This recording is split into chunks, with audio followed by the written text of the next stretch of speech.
Welcome back to the Budget Gamer channel, where we bring you critical and in-depth reviews on just about every indie game we can get our hands on. And today we're going to be taking a look at a MegaMan clone style platformer called MetaGal that releases this Friday on the Nintendo Switch. Jumping right into the story, as you could expect from any MegaMan style platformer, there's a certain situation that's put the main character in a position where they have to save some characters, gain some abilities, and save the world. And in the case of MetaGal, this resolves itself in the capture of Dr. Ray, who'd previously created 6 different androids that have all been captured by the game's main villain, Creeper. So navigating through the game's 8 levels and final boss encounter, you'll be battling your ability-wielding sisters in order to bring them back to the light, as well as gain their abilities. However, this does only apply to the first 4 levels of the game, where just like any good MegaMan platformer, you can choose to take on any ability wielder and gain any ability you choose in whatever order you choose. But regardless of the order you choose to confront your Cyborg sisters in, after you've gained abilities such as Fire Dash, Jumping Mines, and Plasma Shields, you'll be able to confront Creeper in his own fortress. And as would be expected of a game, after you've gained 4 very powerful and unique abilities, the level difficulty in Creeper's fortress raises up a bit. So not only will you have to have a solid handle on your platforming skills, but a really good idea of how to use each of your new abilities. Upon completion of every level throughout the game, there is actually an in-screen with a scoring system, kind of like Mega Man Zero, which also provides you with a par time, letting you know that maybe the game actually isn't as hard as it seems. And on that note, in relation to the 8 unique levels and the 9 unique boss battles, something about the difficulty does need to be addressed.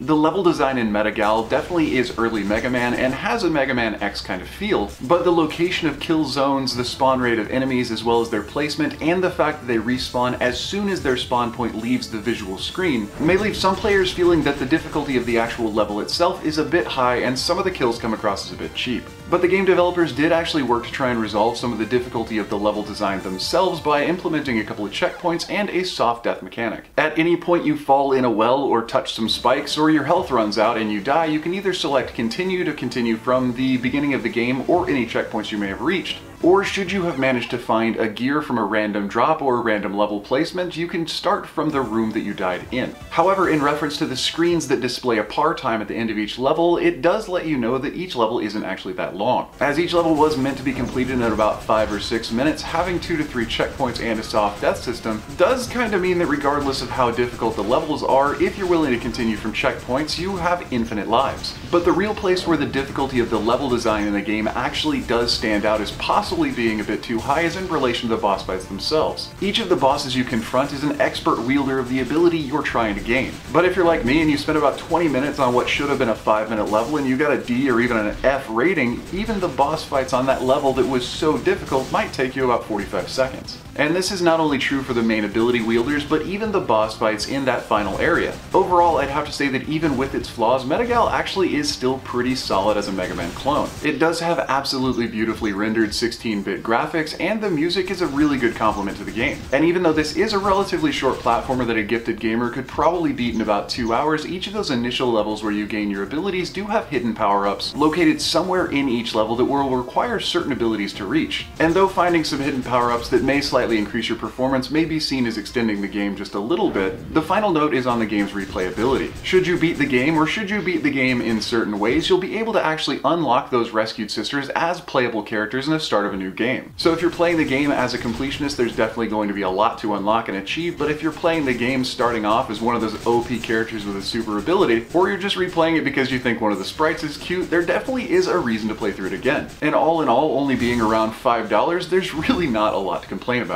But anyway, that does about wrap up the review of MetaGal, now on the Nintendo Switch. So if you enjoyed the review or found it helpful, feel free to throw me a like or a comment to show your support, and don't forget to click that little bell icon when you subscribe to stay updated with the latest content. There are new and unique indie games coming out literally every single day, so there's always going to be something new to find right here. But if you think you might want to hint at which reviews are coming up next, because I can only cover a couple a week, you can follow us on Twitter. But otherwise, this has been Budget Gamer, so as always, thanks for watching.